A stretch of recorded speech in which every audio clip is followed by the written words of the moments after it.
welcome. I'm Kriti Mehta and you're watching the World Report on NewsX World. Let's take a look at the top headlines this hour. Victims of Jeffrey Epstein criticized the US government after the release of heavily redacted case files with some documents and images blocked out and blacked out or missing. The Justice Department says more records will be released, but survivors say the disclosures offer little transparency or new information. Australian Prime Minister Anthony Albanese announces a review of police and intelligence agencies after the Bondi Beach attack is declared a terrorist incident.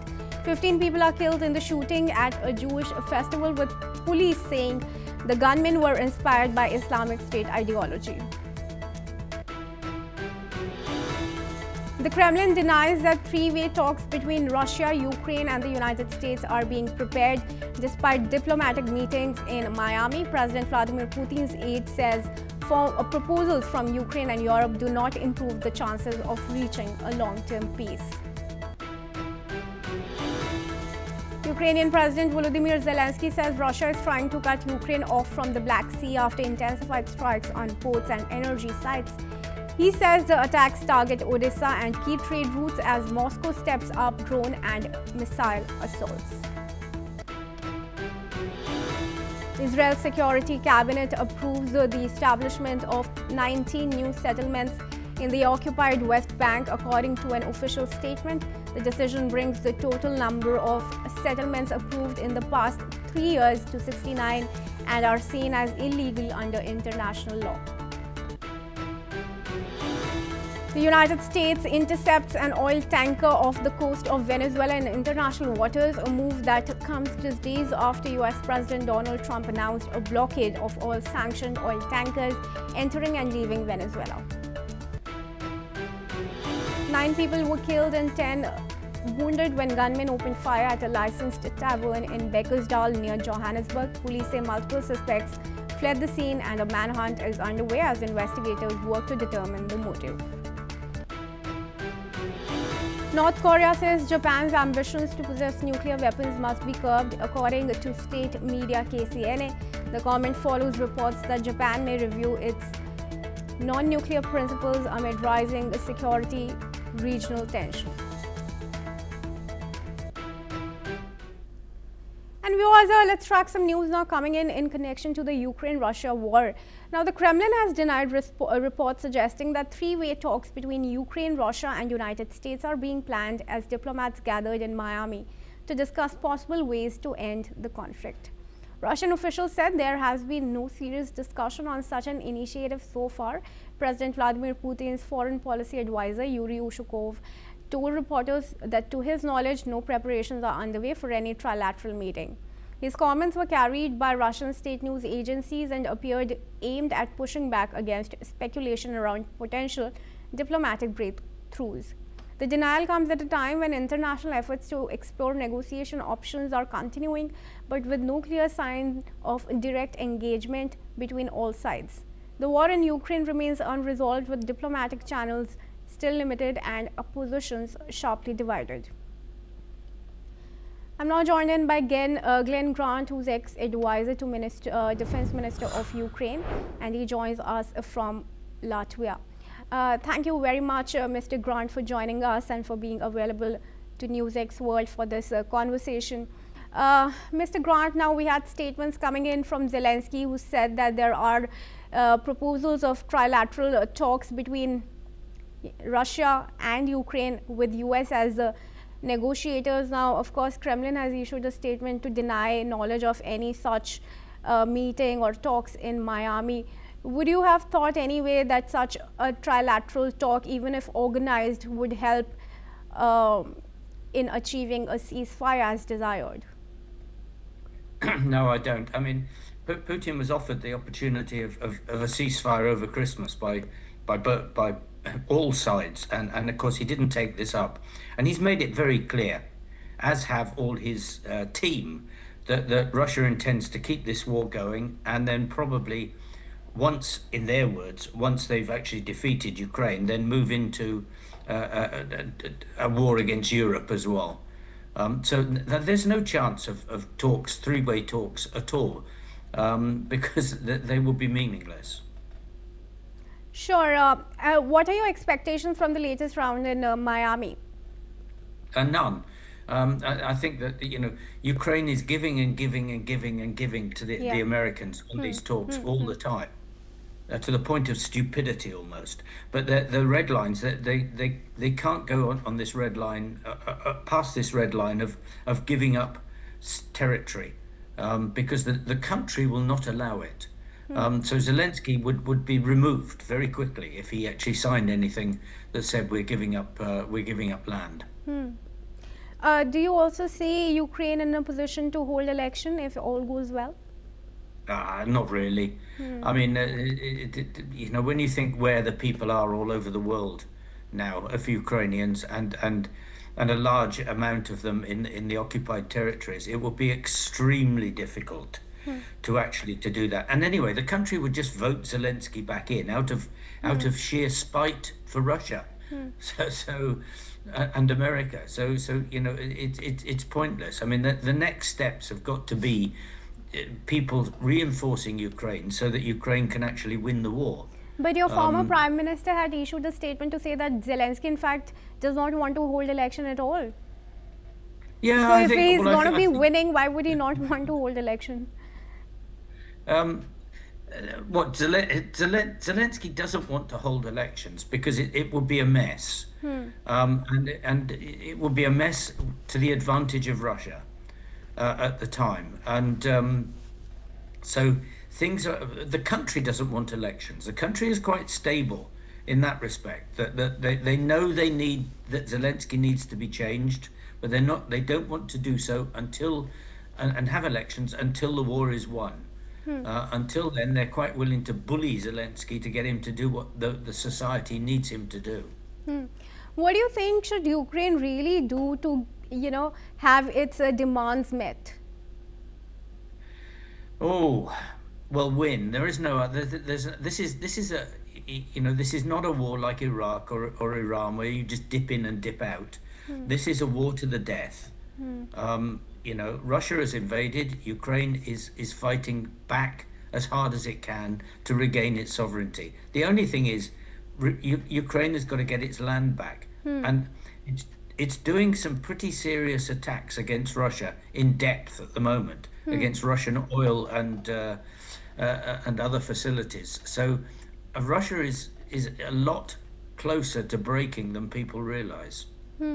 But Mr. Grant, every time that Zelensky is saying that, oh, we have occupied this territory back, or oh, we have Kupiansk still with us, Russia is issuing a statement that no such attempt has been successful. And from an international perspective and as an international, viewer, I and many others would say that the talks are only in stalemate. There is no real progress happening, but talks still go on and no particular outcome coming out of it. Yeah, that's absolutely true. I mean that the war, the war is moving backwards and forwards on the front line. I mean, the Russians have actually taken a very, very small amount of land since they invaded seriously 4 years ago. About 20% of Ukraine. Would you say that's small?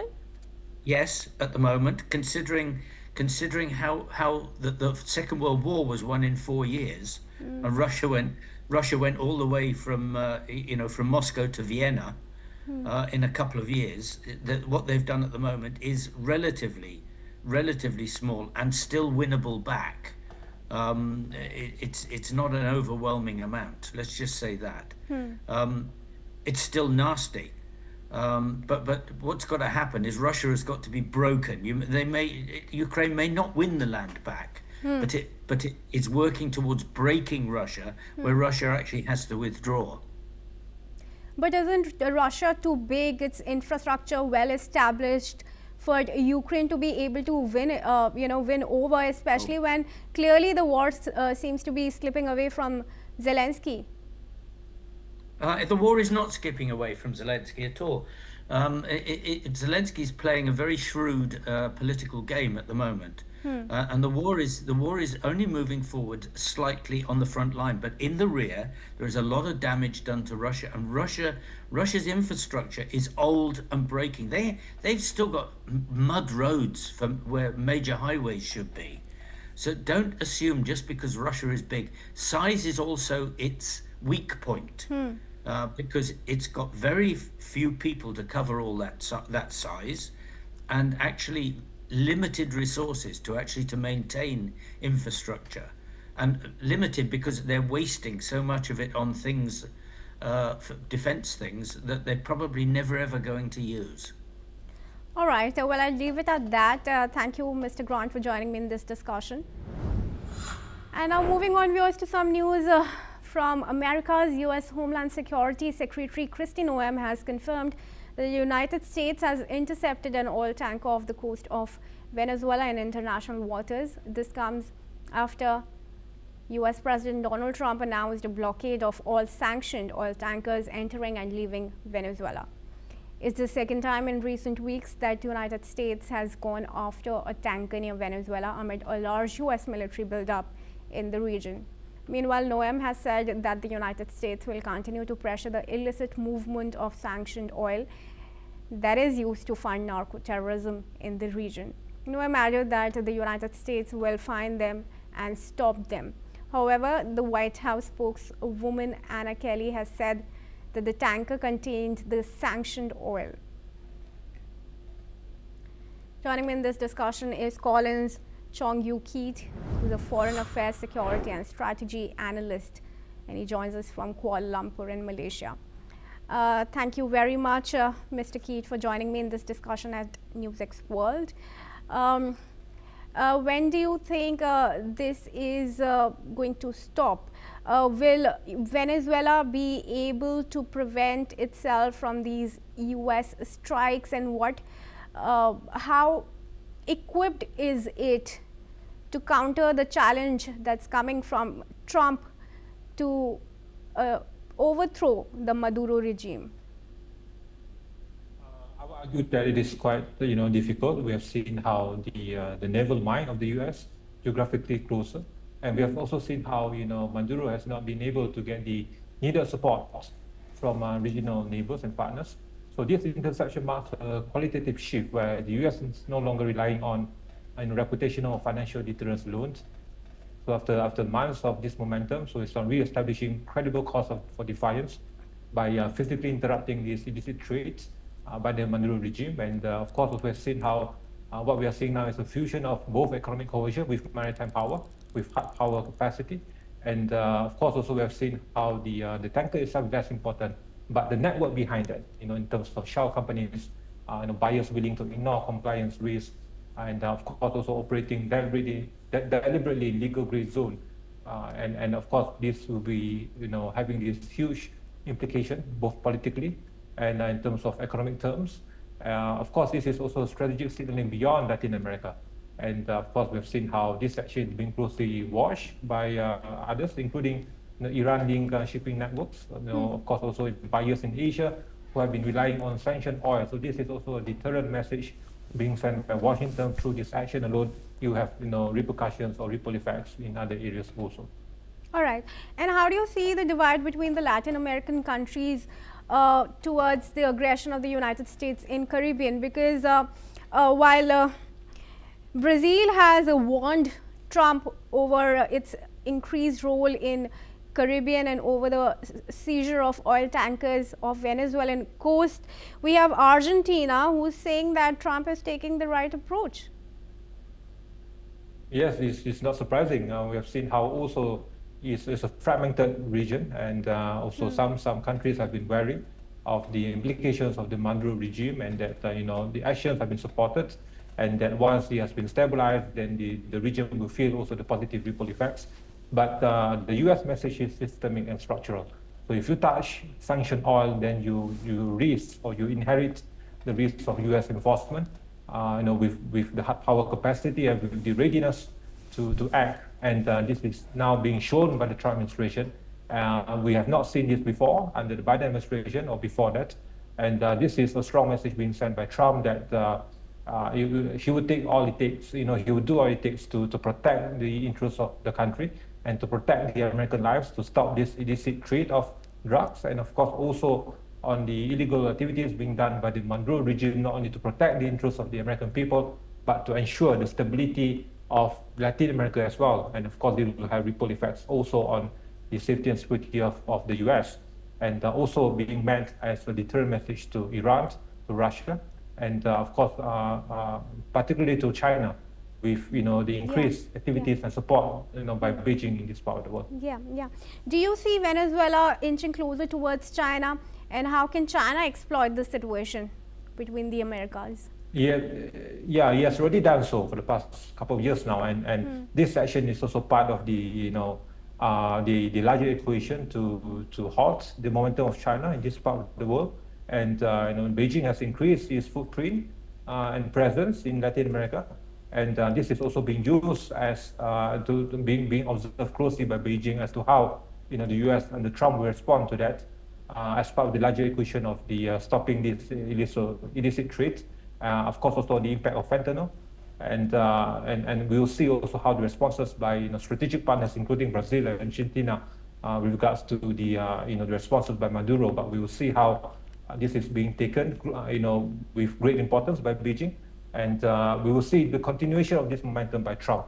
Of course, both in a two-pronged measure: first, to stop Maduro regime, but secondly, also to send a very strong signal to Beijing that the days of your support and presence are now over, with this increased focus on the this geographical importance to the US in terms of Latin America. And now we have seen how the new strategic security review by the US now has been placing greater importance on this part of the world. All right. Well, thank you for your perspective there, but I request you to stay on as we move ahead to some more news now coming in. Viewers, as far as the Cambodia-Thailand border clashes are concerned, more than 500,000 people in Cambodia have been forced from their homes after 2 weeks of deadly border clashes with Thailand. Cambodia's Interior Ministry says over 518,000 people, including women and children, have fled artillery fire, rockets and airstrikes, including attacks by Thai F-16 jets. Thailand says nearly 400,000 of its people have also been displaced. At least 22 people have been killed in Thailand and 19 in Cambodia. The fighting involves tanks, drones and heavy artillery. It centers on a long-running territorial dispute along their 817-kilometer border and ancient temple sites. Both sides blame each other for targeting civilian global powers, and the United Nations are urging a ceasefire. Let's listen in to what some of the people have to say. ทั้งชลบทั้งหลายก็ต้องเป็นหูเป็นตาให้ทางตำรวจทหารด้วยที่เรามาเฝ้ากันอยู่ตรงนี้มีเหตุการณ์ลูกปืนตกหรือมีเหตุการณ์อะไรที่มันยังไม่คาดฝันเราก็ต้องรายงานหรือเรียกให้ทั้งชลบทั้งหลายก็ต้องเป็นหูเป็นตาให้ทางตำรวจทหารด้วยที่เรามาเฝ้ากันอยู่ตรงนี้มีเหตุการณ์ลูกปืนตกหรือมีเหตุการณ์อะไรที่มันยังไม่คาดฝันเราก็ต้องรายงานหรือเรียกให้มา And I request Mr. Keith to join me back in the discussion here. Mr. Keith, this is clearly a war between two unequals. Thailand has a much more equipped military. It has an air force, it has its naval fleet. But Thailand, of course, possesses none of that. How do you think can this border conflict be resolved? What needs to be done to establish a clear border that both parties can agree on? It's not going to be easy because this is a long-lasting, dilemma for both sides, for the region. And what we worry the most will be this normalization of instability. So once this displacement reaches this scale and level, and there's this worry that temporary camps might become semi-permanent, and economies around these border regions will collapse, and that this will also normalize the notion of security forces being deployed in forward deployment capacity, and this risk becoming a protracted kind of conflict. Control at the outer level, but still it is very much tensions are high at the direct border, and of course at the borders around the contested region. So the danger is not escalation into war, but as I've stated, is this to normalize instability and to have this kind of prolonged, localized tension. And of course, this will also increase diplomatic pressure from external powers. But as of now, we have yet to see the impact efficacy of the role being done here. Of course, ASEAN is trapped. He has not been able to do much for the past almost a year now. And he has failed also to do much for the Myanmar conflict, and it's doubtful that he has the capacity to do so. And Malaysia, as the chair now, still is trying very hard to still maintain the efficacy of the KL Accords. And of course, we have seen how hopefully Trump's renewed presence here might have some of credible impact, but it remains to be seen. But as of now, the worry is that it will be it will be some kind of a protracted, kind of instability in this region, and that the stalemate is going nowhere. And the risks for civilians are high, and the risk of a greater, repercussion on the region is also high, and remains to be seen now. But I will argue that it won't reach to the point of uncontrolled conflict or escalation, but it remains a high risk to be in this stalemate for months to come. All right, for now, thank you, Mr. Keat, for joining me in this discussions. And with that, viewers, we're now going to move on and track some news coming in from South Asia. Recent attacks on religious minorities in Bangladesh have once again exposed deep-rooted insecurity and impunity. In Janada, Hindu rickshaw puller Gopal Biswas was falsely accused of being an Indian spy merely for wearing a spiritual wristband and chanting Jai Ma Durga. This comes after 25-year-old Deepu Chandra Das was lynched in Mymensingh over alleged blasphemy, claims later found to have no evidence by Bangladesh's own counter-terrorism officials. Since the fall of Prime Minister Sheikh Hasina on 5 August, reports suggest that at least 200 attacks against minorities have been reported across 52 districts. Temples have also been vandalized, homes looted, and families terrorized, triggering nationwide protests demanding justice and protection. Interim government leaders, including Mohamed Yunus, have pledged equal rights and security. Yet rights groups stress that without swift prosecutions, legal safeguards, and long-term educational reform promoting tolerance, minorities will continue to live in fear in a country they call their home.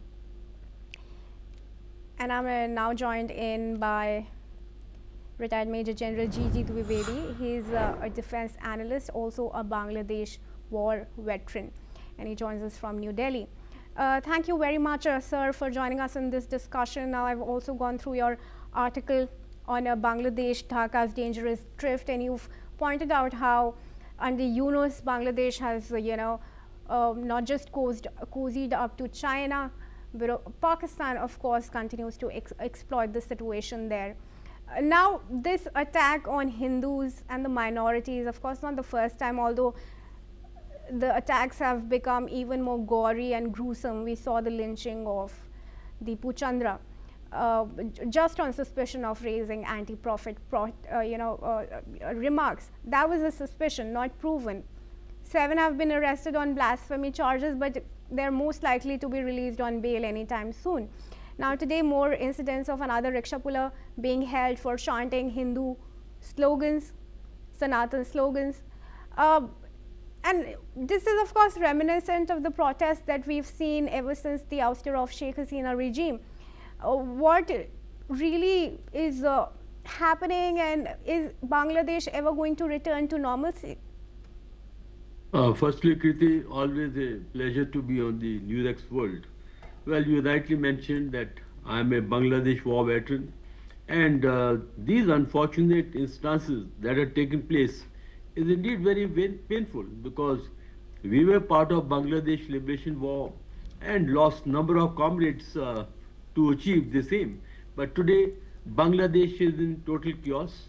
There is an anarchy, and ironically, this is of their own making of Mohamed Yunus policies, which are encouraging radical Islamist, and also the young students who have forgotten that what atrocities were committed by Pakistan, the worst genocide, almost 3 million of the citizens were murdered, 300,000 women were violated, and today the nation is cozying up to the same perpetrators who actually committed a genocide worse than the possibly what happened by under Nazis in Germany.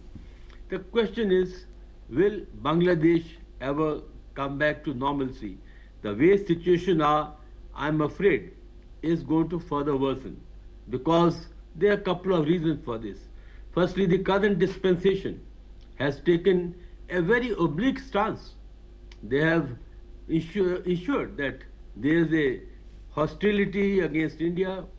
The minorities, as you rightly said, are not only under stress and duress, but they are being constantly attacked. And there's a mobocracy that is going on. And you mentioned two instances. These are only tip of the iceberg. Right. What is going on actually is unreported.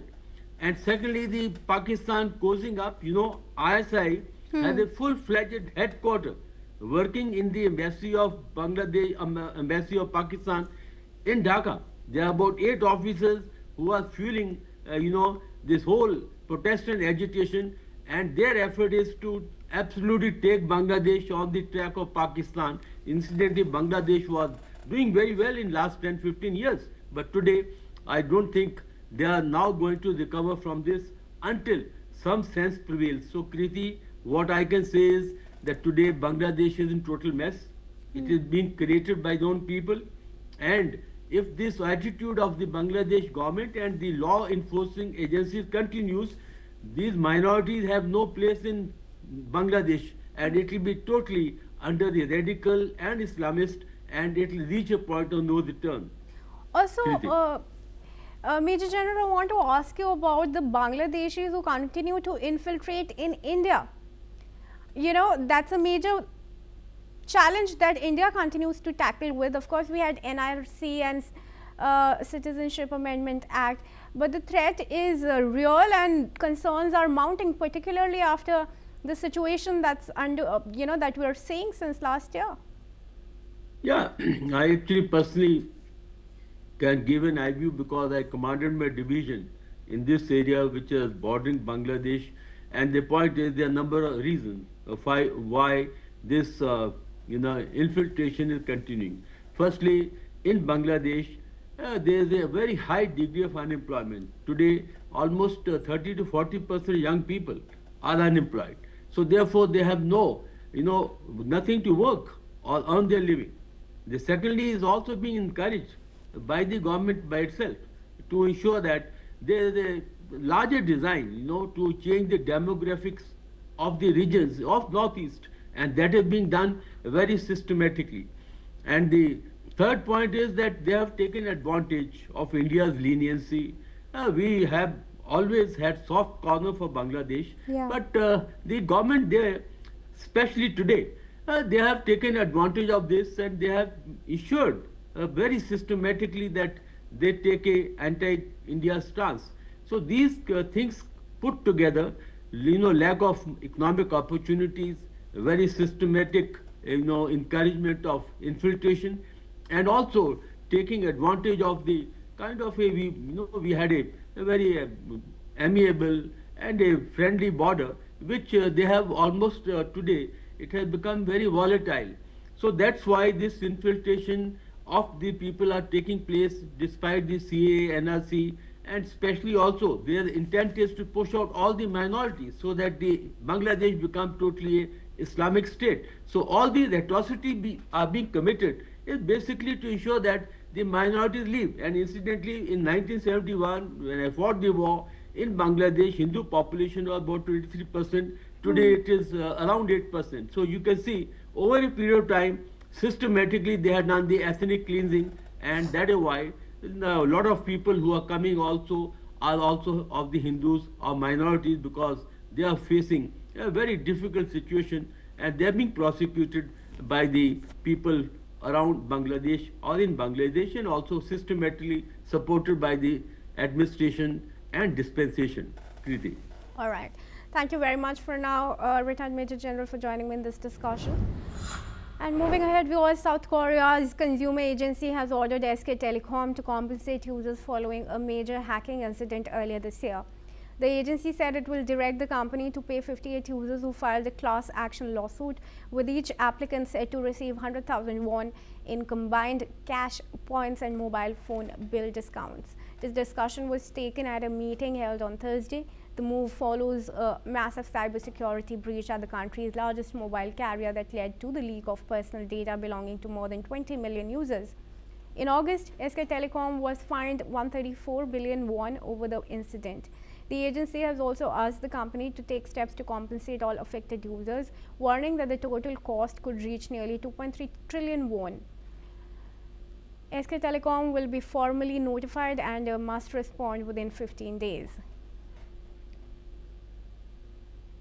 That's a wrap on this episode, but do stay tuned to NewsX World as the news and updates continue from across the world right here.